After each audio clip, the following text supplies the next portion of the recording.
and welcome to the weekend worship service of the First Unitarian Church of Salt Lake City. Gathering together today from our homes all across the city and from places far-flung as well, we are united as one community in worship, celebrating our Unitarian Universalist values. If you are joining us for the first time today, you are our honored guest, and we welcome you. Whoever you are, wherever you are, whatever brings you here today, we are so glad you're here. I invite you to visit our website, slcuu.org, or our social media channels to learn more about our church community.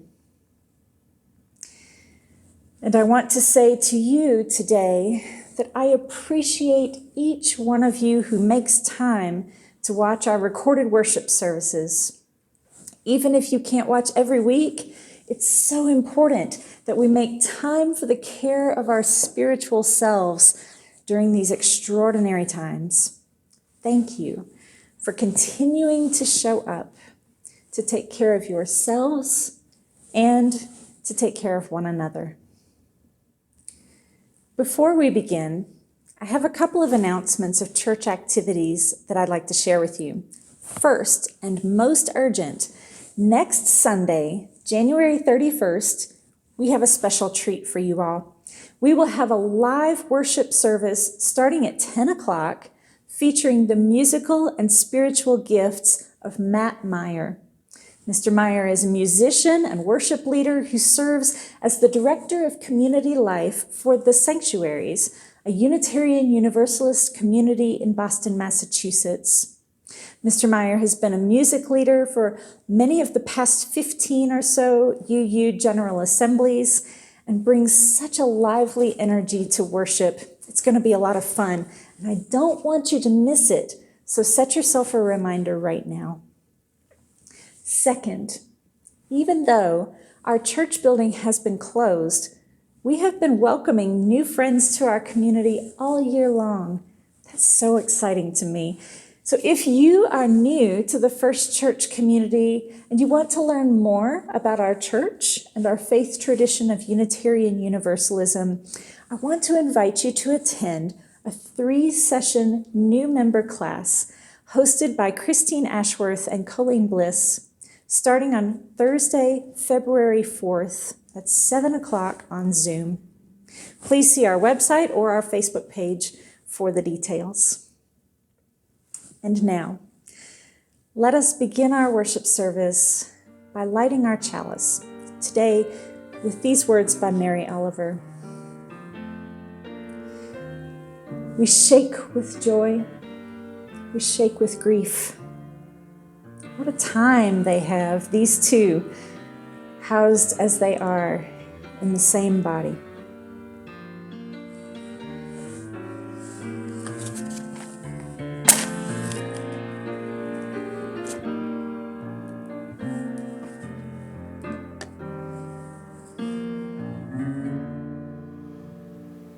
Our covenantal faith calls us to be accountable for our behavior with each other.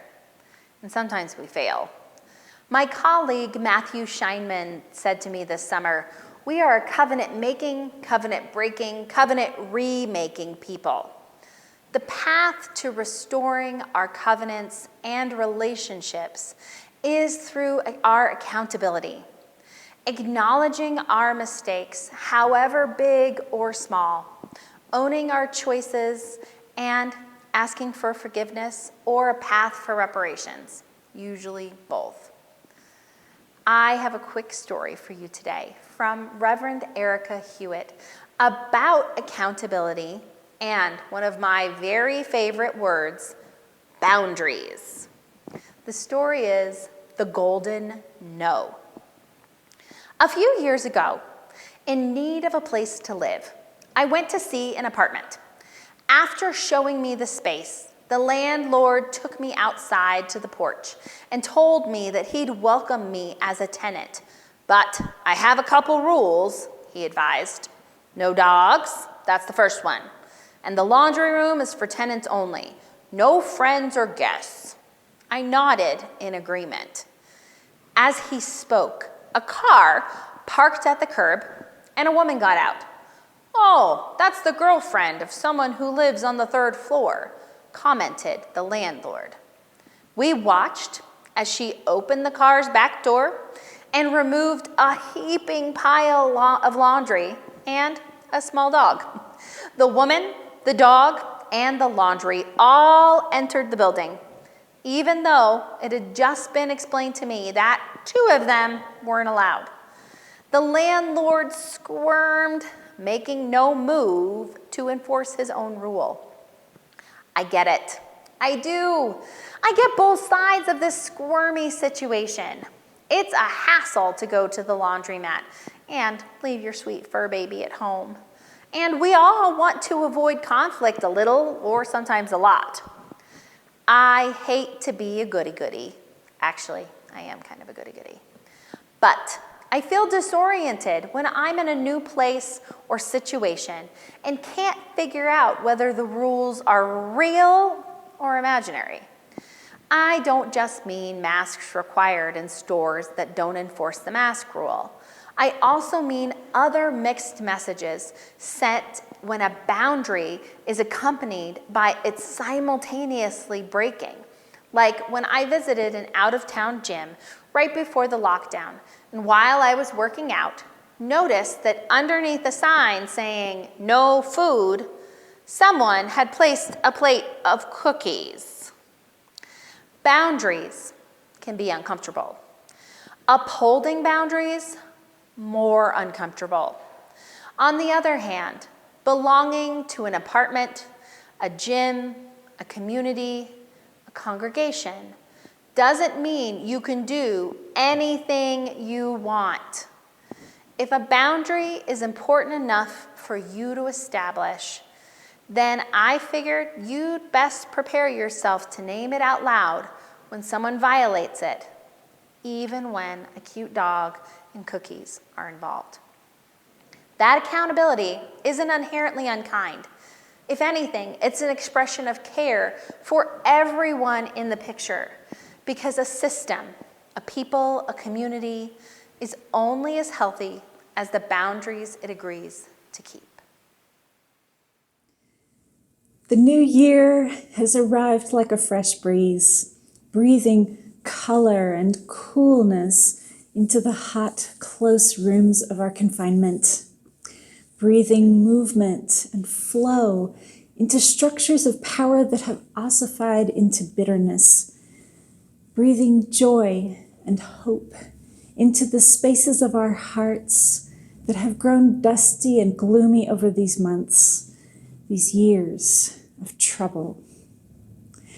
Now that we can breathe a little bit, now that we can open our eyes to the light and see more clearly, we must make space for mourning, and we must make space for gratitude.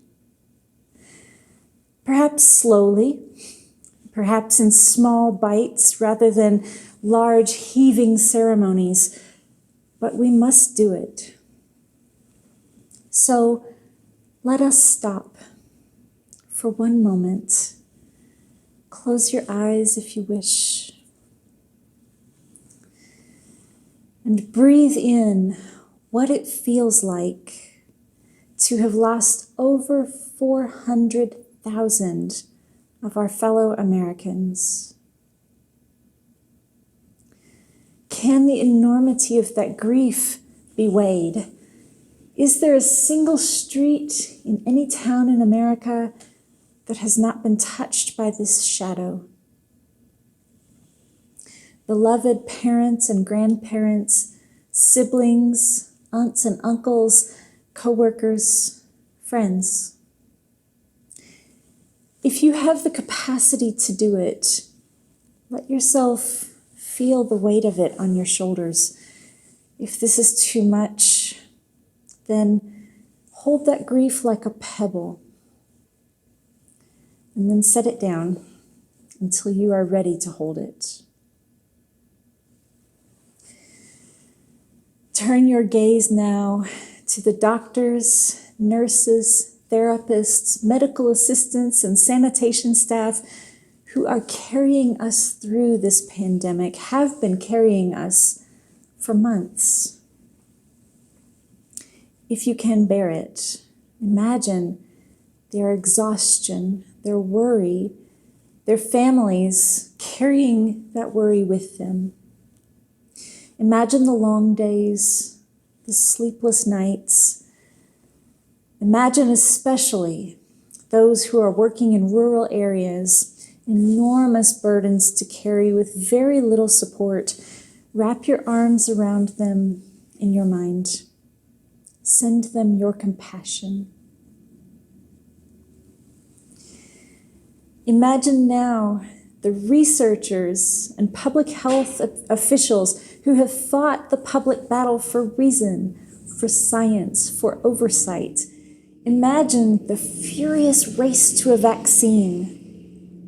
Hours in the lab, ignoring the naysayers and conspiracy theorists, trusting that there is a way forward, collaborating and coordinating efforts, saving the world. Imagine these precious vials of life-saving vaccine waiting to inoculate millions and restore community. Let your heart open with gratitude for the sacrifices these scientists have made against enormous pressures for the good of all. Bless these vaccines. Imagine each dose containing a blessing of life for each person who receives it. And now, in this space of grieving and gratitude that we've created, open your mind wide to your imagination. How might we live differently so as to honor the losses and the gains of this time? What value will we give to each moment of life when it comes back to us? And how might we honor life right now when we know we must wait a little longer? As you emerge from this space of meditation, roll your shoulders and turn your neck gently so that the grief and stress you've taken on don't weigh you down as you go through your day. We have so much to celebrate now. Open up spaces in your heart to receive these gifts and to make room for the joy that awaits us. Amen.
By the time that you see this sermon, we'll be at least 4 days out from the inauguration of the 46th president, Joe Biden, and the new vice president, Kamala Harris.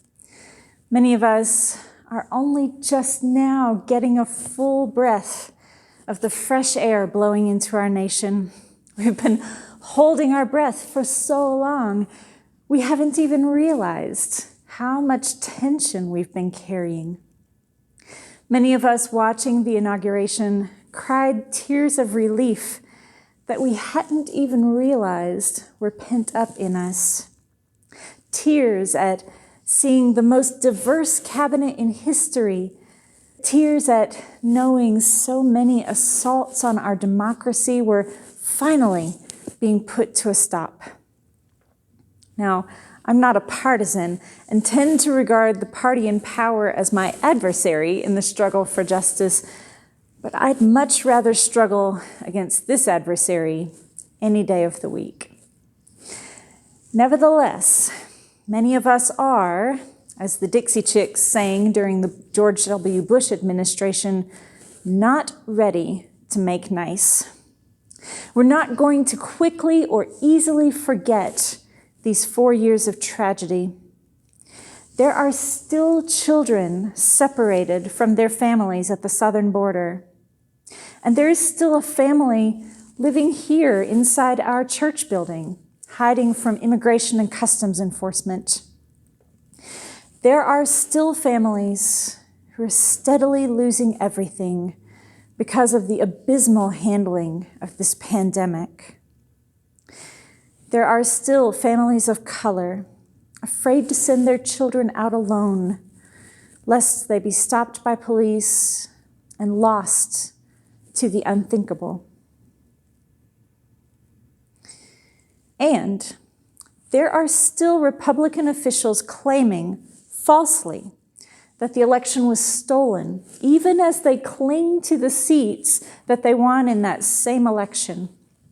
It is laughably predictable that these would now be crying out for national unity, for setting aside the insurrection of January 6th and the lies of 4 years, and moving forward without the reckoning they have earned for their treachery. And yet, we also heard President Biden make his own call for national unity in his inaugural address. In it, he called unity the most elusive of all things in a democracy, even as he pledged that his whole soul is in this cause and invited every American to join him in it.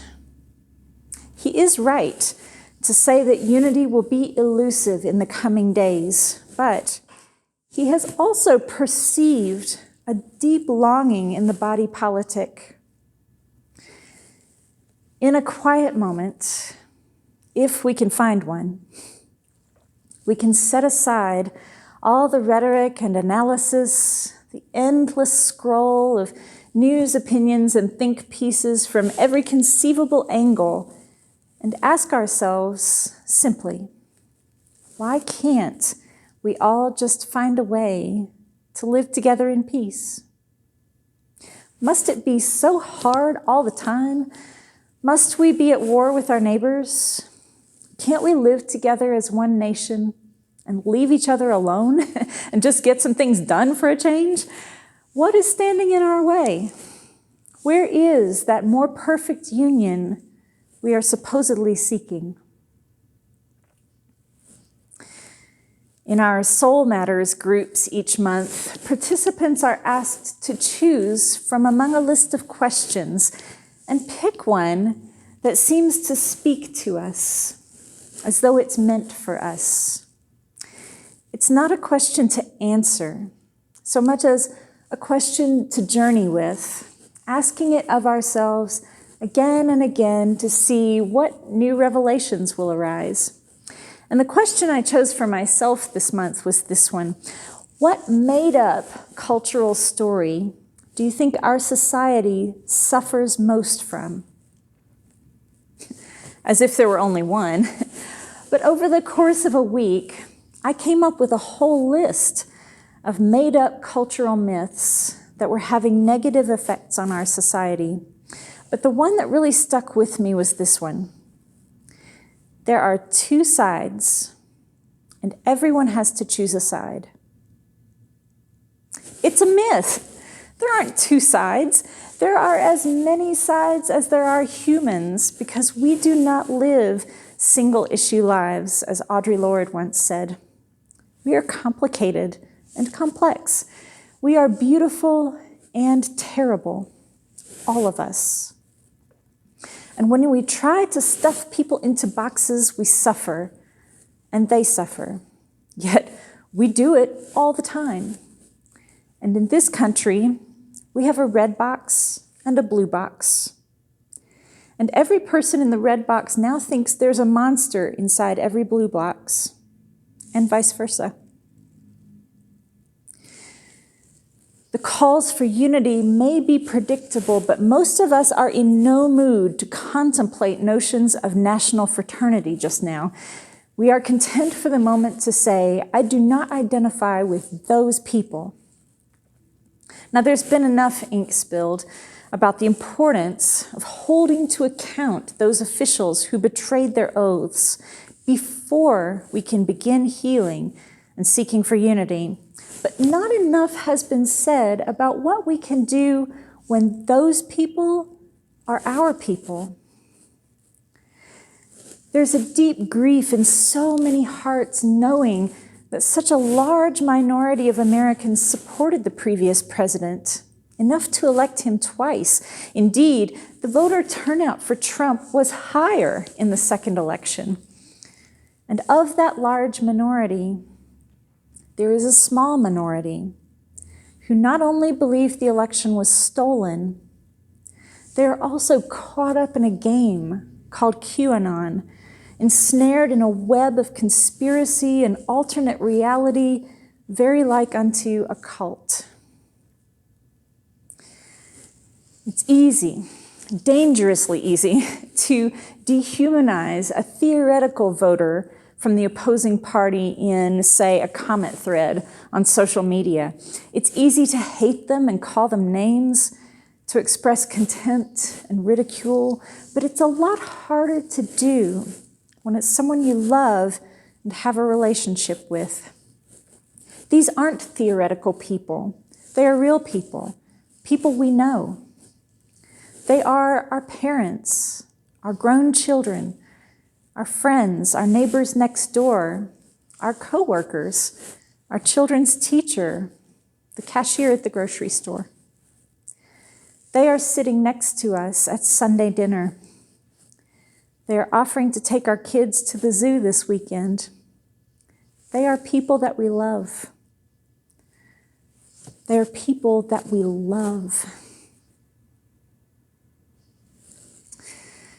Some of us can still remember when there were two parties in our country and there was a common understanding that they needed each other to offset the worst impulses of each and cultivate creative disagreement in which compromise could be forged.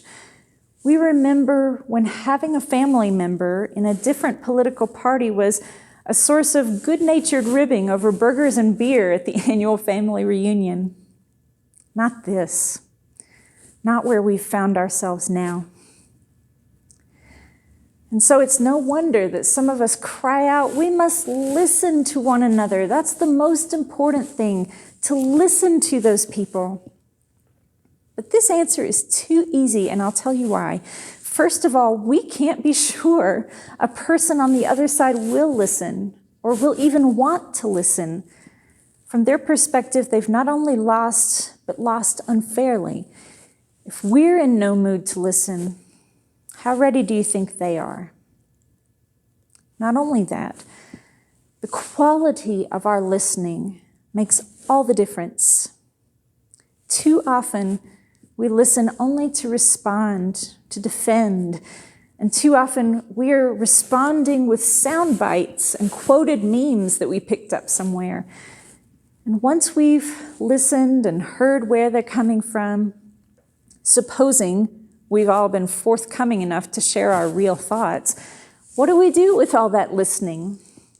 Does it produce an understanding that results in real change, or just deeper entrenchment into the positions we've already dug out? There's no getting around this. There are no simple solutions to this problem of learning to live alongside the people we call those people. If there were, we would have figured it out already. The relationship between any two people is unique and depends more upon each person's character than upon their politics. But while we don't have control of the other person's character, we do have control of our own. Each of us can call upon our values to guide our behaviors when interacting with another person if we have diligently cultivated those values beforehand. A good place for Unitarian Universalists to start is with our very first principle, the inherent worth and dignity of every human being. I believe that it is our first principle because it is the hardest to live by. It's not a belief, as in we believe in the inherent worth and dignity of every person.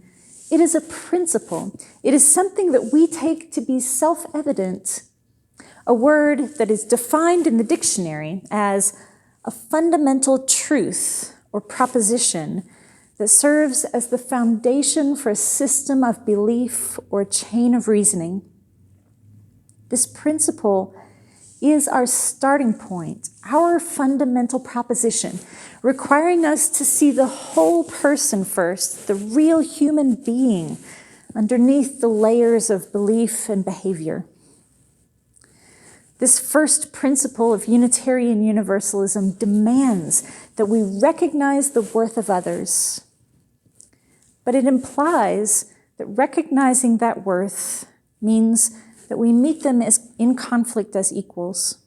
It means that we cannot dehumanize, ridicule, or show contempt for our neighbor, no matter their political views. People who inhabit the first principle fully hold other people accountable to their own dignity, insist on their integrity, and do not avoid healthy conflict because there is always creative potential in it. We also recognize our own inherent worth and dignity, and that means taking care of ourselves. If a person in our lives is unrepentant or abusive, which means that not every relationship can be saved. We do not have to try to find common cause with fascists, nor with people who willingly hurt us. There's grief in that, and anger, and perhaps we've never felt them more than we feel them right now. Yet, to accuse every person who voted for Trump of being a fascist will not help our country move forward. And I can say this with confidence because I've experienced it from the other side. I've been called a sinner, and worse, all the rude names that you can see in the comments section. I've been told by people that I loved not to come back until I get my life right. I know that many of you have had these experiences too. And I can tell you that my reaction to being told my beliefs were evil was not to say, well, gosh, I guess you're right. I guess I'll change everything I believe.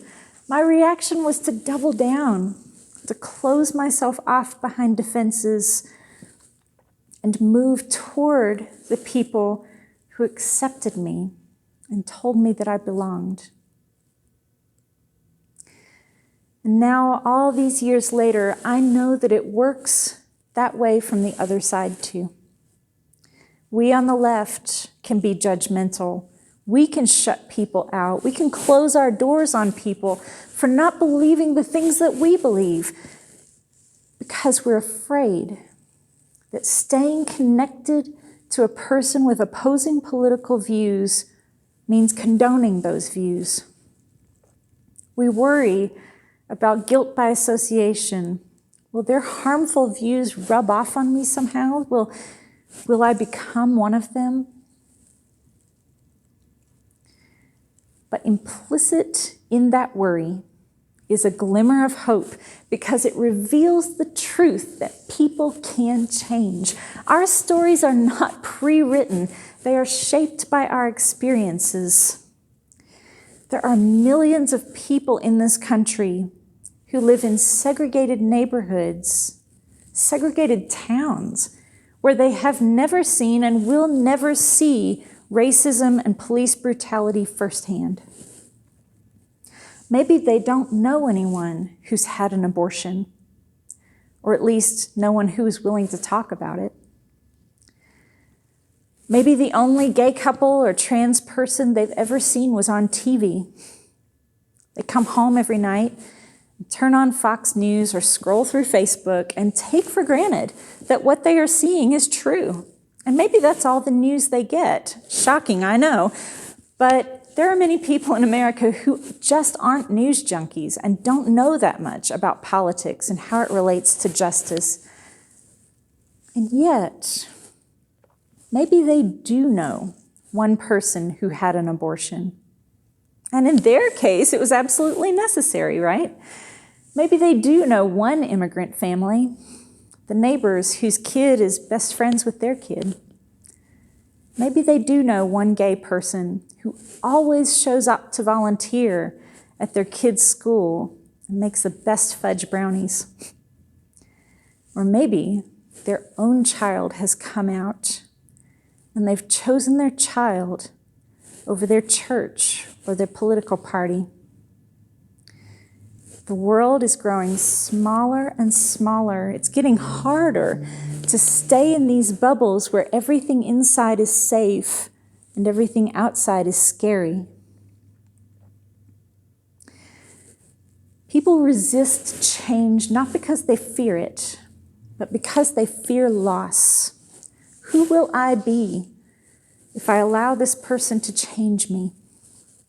And yet, simply being exposed to unfamiliar ways of being, if it happens in a context of acceptance and belonging, can cause people to relax and allow change. This is excellent news for us because it means that we are not responsible for changing other people. We are only responsible for loving them, for presenting to them our best and most authentic selves, and for gently but firmly staying true to our values. And for those of us with privilege, the stakes are high. A conversation about racism with someone who trusts us can cause ripples that contribute to a safer world for our beloveds of color. Sharing the stories of our undocumented friends, what they go through every day, helps citizens grow in their compassion for their coworkers or to those who provide services for them. We can use our privileges to have a positive impact that grows over time. There's nothing easy about it. It's easier in the short term to stay in our separate boxes. Blues over here, reds over there, fence down the middle. But if this year of literally staying in our separate boxes apart from each other has taught us anything, it's that there are few things stronger than the desire for human connection.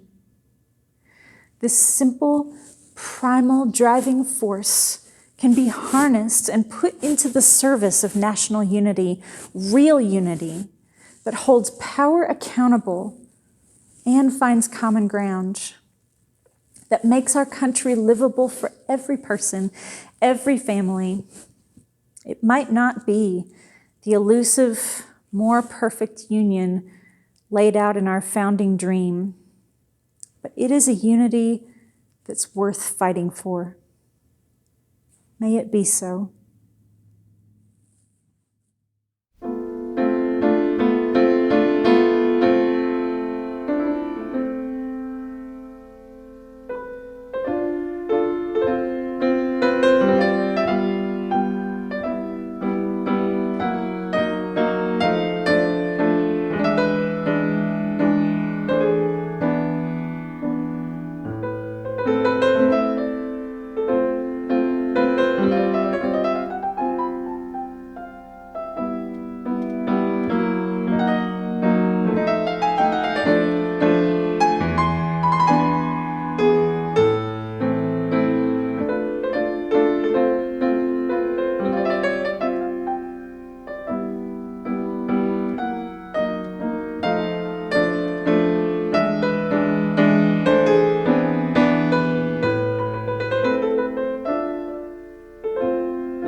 Friends, thank you so much for joining me once again for weekend worship. Let us close our service today by extinguishing the chalice with these words by inaugural poet Amanda Gorman. Let the globe, if nothing else, say this is true, that even as we grieved, we grew, that even as we hurt, we hoped, that even as we tired, we tried, that we will be forever tied together victorious, not because we will never again know defeat, but because we will never again sow division.